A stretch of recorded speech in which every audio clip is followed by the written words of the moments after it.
tous les gars, c'est Paki, on se retrouve pour un tout nouveau trade récap. Alors ça fait très longtemps que j'en ai pas fait. Je vous avoue, j'ai un peu la hype là parce que du coup, je vais en refaire depuis que j'ai arrêté avant que je parte au Vietnam, je crois, un truc comme ça. Ça fait vraiment longtemps. Et là, de refaire, ça me fait assez bizarre.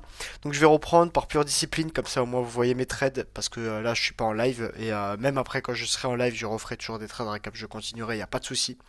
Voilà, comme ça, tout le monde est au courant. Mes trades sont toujours traçables parce que du coup, maintenant, c'est vrai que j'ai supprimé mes stories à la une Insta. Donc, ils sont plus traçables, mais voilà, ils vont devenir traçables à partir de maintenant. Et puis du coup, je sais pas si la vidéo là sortira sur une chaîne secondaire qui sera uniquement vouée au trading ou si ça sortira sur ma chaîne principale.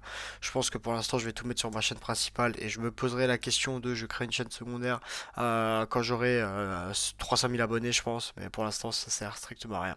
Donc les gars, petite position d'aujourd'hui, on va voir ça ensemble. Ce qu'on a fait, pourquoi j'ai fait et qu'est-ce que j'ai fait. Hop. Alors, on va aller chercher du daily déjà pour commencer.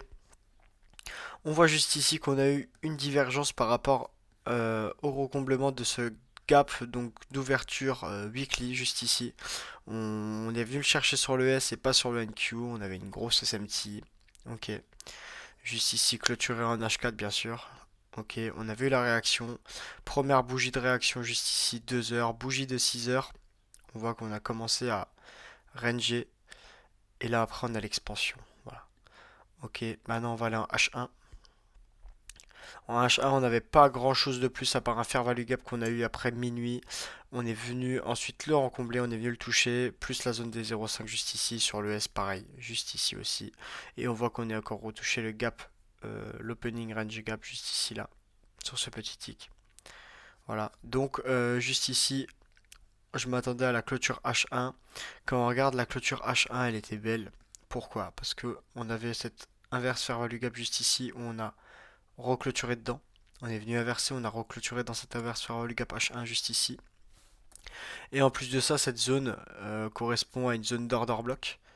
Parce que du coup, ce retracement-là vient toucher un PD arrêt, donc un fair value gap H1 plus une zone discount. Donc ici, c'était compté comme un order block. Donc cette réaction montre encore la puissance haussière. Donc HTF juste ici. Ok. Donc là maintenant, oui, du coup, il a SMT juste ici. Oui, ça je vous l'avais montré. Donc maintenant, après cette ouverture, enfin après cette clôture H1, on peut s'attendre à une expansion hop, H1, même H4 du coup. On voit qu'on clôture H1 juste ici sur l'ouverture de 10 heures. Ouverture de 10 heures, hop, juste ici, on avait déjà une divergence, donc une séquentielle SMT, juste ici, attendez, je vais vous montrer. Entre Q2 et Q3, juste ici. Donc on avait une séquentielle SMT qui était belle et on avait commencé à délivrer à la hausse. Ok. Juste après, hop, ouverture de 10 heures. Donc clôture H1, ouverture de 10 heures. On voit qu'on a inversé un fair value gap les 5 minutes juste avant. Donc ce que j'ai fait, c'est que le prix est venu retracer et trop vite pour que je mette un ordre en attente ici. Du coup, j'ai décidé de rentrer en position manuellement juste ici. On voit que j'aurais pu laisser mon ordre fil, mais dans le contexte là, le prix a été assez rapide, donc je voulais quand même rentrer sur cette position, sachant que j'étais pas, c'est pas comme si je suis rentré ici quoi. Genre ça déplaçait mon SL de quelques points, c'est pas trop grave. Bien sûr, SL passé tout au bout. Et du coup, ben, on a attendu une réaction du prix, donc voilà. Une fois que on avait ouvert H4, on est venu retracer juste ici. Nouveau ici dans ce petit inverseur value gap. Et on a commencé à délivrer la hausse, qui était parfait. Donc j'avais un TP1 juste ici, que bah, vous voyez, de toute façon mes exécutions. Donc j'avais pris 3 micros. Au final, j'en ai enlevé un parce que je risquais trop. En fait, quand j'ai mis mon SL, je me suis rendu compte que je risquais trop. J'ai mal géré mes calculs, je pense. Je voulais risquer 350 $ sur ce trade par rapport à mon drawdown. Du coup, ce que j'ai fait, c'est que j'étais en train de risquer 450, je crois même 500. Donc j'ai enlevé un micro, oh, pardon, j'ai enlevé un micro, comme ça moi je me mettais à 350. Donc je tombais à 349 $ de risque sur ce trade. SL placé en dessous de cette SMT juste ici. Et du coup, j'avais un TP qui était placé juste ici et un TP1 placé juste ici et mon break-even. Alors pourquoi pourquoi je suis sorti de ma position tout pile à 2R. Donc là vous voyez je suis sorti à 30 144.50 et 30 136.25. Donc un qui était ici et un autre à peu près dans cette zone je crois. Non même pas du tout en fait. 144 et 136, je suis sorti ouais grosso modo les deux ici. Parce que du coup, je suis sorti. Ah non, je suis sorti là aussi. Ok. Grosso modo, pourquoi? Parce que quand on regarde l'impulsion qu'on a eue, je crois que c'était une news qui est sortie ou un truc comme ça. Sur le S, on est revenu prendre les ATH qui étaient juste ici. Donc on avait quand même créé une grosse divergence qui n'est pas à négliger. Et en plus de ça, du coup, on a eu la flûte volate, on a eu la prise de liquidité, donc je m'attendais à ce que le prix range. Donc là, c'est ce qu'il a fait, mais en partant la hausse. Et ce qu'il va aller chercher, c'est plus haut avant la fin de journée, possiblement. Mais moi, je voulais m'assurer mon TP, déjà que maintenant, là, je suis en route pour payout. Donc là, si je sais que je me fais 500 dollars assurés, et bah, je vais pas me faire 230 dollars et peut-être me faire 750. Je préfère me faire mes 500 dollars qui sont sûrs et certains que de me faire 200 balles et me dire bah écoute peut-être que je vais faire 700 en plus. Donc ça veut dire peut-être qu'en tout je vais faire une journée à 800, 800, 900 dollars. Donc je préfère sécuriser. J'ai pris 500 dollars. Ça m'a fait 1,2 R, quelque chose du style parce que j'ai risqué 230 dollars. Grosso modo ça fait ça. Voilà. 1,5 R, voilà, grosso modo. Ce qui est pas dégueu pour un trade, je m'en sors avec 500 dollars de PNL. Mon balance est remonté à 1000 dollars sur mon compte et j'ai remonté mon drawdown. Pareil de 500 dollars parce qu'il était à 1000 dollars. Donc ça veut dire que demain, si je prends une position, je pourrais nouveau risquer 500 dollars parce que là, du coup, j'ai mon DMLL, il est nouveau à 1600. En fait, je risque 250 dollars à partir du moment où mon DMLL est à partir de 1000 dollars de DMLL parce que du coup ben, il me restera encore 4 positions avant de cramer mon compte. Et du coup quand je suis à 2000 dollars je risque 500 dollars. Comme ça voilà. Si je perds deux fois 500 dollars je risque 250 dollars. Et après si je gagne eh ben, c'est parfait. Donc voilà grosso modo pour la gestion, comment elle a évolué, comment c'est parti. Les trades que je prends, ça reste que du basique en HTF maintenant. J'avais pris un trade qui m'avait fait 7 R où j'étais super content, qui m'a d'ailleurs permis de remonter en, drawdown- en balance positif. J'en suis super content, mais en fait les derniers temps j'ai beaucoup SL parce que je me suis mis en tête de trade que cette stratégie alors que c'est une stratégie de support que j'utilise.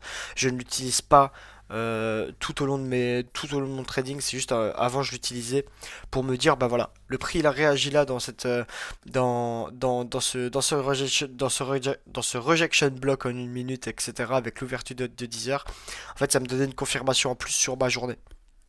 Et moi après j'utilisais en 5 minutes. Sauf que là, du coup, je m'étais dit, bah écoute, pourquoi pas l'utiliser en une minute parce qu'il y avait le même setup hier et la journée d'après, il y avait exactement le même setup. Donc je l'ai prise, j'ai TP, j'étais super content. Mais puis après, j'ai cherché à faire que ça. Et en fait, c'est là où je me suis perdu. Parce que du coup, j'ai pu utiliser ma stratégie habituelle que je connais par cœur, qui est bonne, qui je sais ce que je fais. Malgré que je prends pas du 7R, je sais prendre du 1R, je sais prendre du 2R, je sais prendre du 3R. Donc ça veut pas dire que voilà, en fait je me suis trop matrixé dans ma tête, ce qui a été un peu dommage. Donc là maintenant je repars sur une stratégie basique. C'est pour ça aussi que je veux vous le montrer parce que du coup comme ça j'ai plus rien à cacher. Comme ça, je suis obligé de faire bien, parce que sinon ça va vous saouler vous allez m'engueuler et je vais pas être content et vous allez pas être content vers moi et c'est pas ce que je veux. Donc voilà, grosso modo ce qui va se passer pour les prochains jours. Donc très simple. Pareil du coup maintenant j'ai intégré la quarterly theory qui est pas mal. Là ce qui est dommage c'est bah, on avait une divergence qui était une divergence daily, du coup une SSMT daily juste ici parce qu'on était sur ah bah non je dis de la merde. Une SSMT weekly parce que du coup on avait une SSMT weekly ici, plus SSMT 90 minutes ici, donc c'était pas mal. De préférence, les derniers temps, tous les trades que je prenais, c'était avec des SSMT daily. Juste ici, donc des SSMT entre les sessions de 6 heures, juste ici. Mais grosso modo, là, pareil, on avait une très forte SSMT. Ah oui, d'ailleurs, et le Previous Daily Low qui a été pris juste ici, qui est une zone importante de liquidité, hein. Donc, voilà, Previous Daily Low prix, réaction Fair Value Cap H1, on revient, etc. Donc le prix était franchement très propre. Grosso modo, voilà tout pour aujourd'hui. On va juste faire un petit point sur les stats de ce mois. Donc voilà à quoi il ressemble. Donc là, c'était quand j'utilisais la stratégie top tick, enfin où je voulais faire 15 R. Et là, c'est maintenant quand j'utilise la stratégie simple, à savoir que là, j'ai utilisé la stratégie d'optique encore une fois. J'ai commencé à réutiliser ma stratégie hier et là aujourd'hui. Et ça, c'est que ma stratégie. Et ça, pareil, ça c'était la stratégie d'optique. Donc voilà, il y a une période qui a fait un peu le caca. Elle m'a remonté en drawdown, en up, c'est vrai. Mais bon, Genre voilà, c'est une erreur. Maintenant j'ai appris, maintenant je repars sur de bonnes bases et on continue comme ça. Donc voilà le dashboard. J'ai encore mon challenge juste ici. Euh, Pareil, alors lui je l'avais pas du tout trade pendant ma stratégie top tick. Donc il est encore tout propre d'ailleurs. Et il est à balance 50 000 $. Donc voilà, il est retombé à break-even. Là, ça va aller petit à petit. On va le remonter. Comme ça, je pourrais peut-être le repasser funded d'ici peu. Et du coup, maintenant, ouais, je follow les deux. Pour l'instant, je préfère faire ça parce que sinon, je le trade pas en fait. J'ai oublié. Donc, je préfère follow les deux. Voilà, comme ça, moi, je trade les deux ensemble et ça sera pas mal pour le moment. Voilà, je pense avoir fait le tour. En tout cas, j'espère que le petit trade récap et le retour sur YouTube vous a plu, le retour plus constant parce que je sais qu'il y avait des gens qui me suivaient tous les jours pour regarder mes trades récap. Qui sont, je trouve, passionnants. Moi, j'adore parler de ça. Donc, j'espère que ça vous passionne tout autant que moi. C'est le plus important parce que sinon, c'est vrai que c'est assez long à regarder. Moi, ma famille, elle regarde pas du tout mes vidéos YouTube là parce que c'est très long à regarder pour quelqu'un qui s'y connaît pas du tout et qui s'y intéresse pas surtout. Donc voilà. Sur ce, les gars, moi, je vous fais des bisous. Et puis on se dit à demain pour le prochain trade récap. Sur ce, bye bye les gars. Ah, pardon. Oubliez pas, je fais ma petite promo. Code Alpha Future, vous avez mon petit code en story, code EdgeX pour le journal de trading. Là, je l'ai pas utilisé. J'aurais dû, il est juste là parce que j'ai pas importé mes trades. Donc voilà. N'hésitez pas à aller checker si vous voulez un Alpha Future. N'hésitez pas à utiliser mon code, moi ça me soutient, etc. Donc bah voilà. Sur ce, les gars, moi je vous fais des bisous. Et on se dit à demain pour le prochain trade récap si je trade. Bye bye.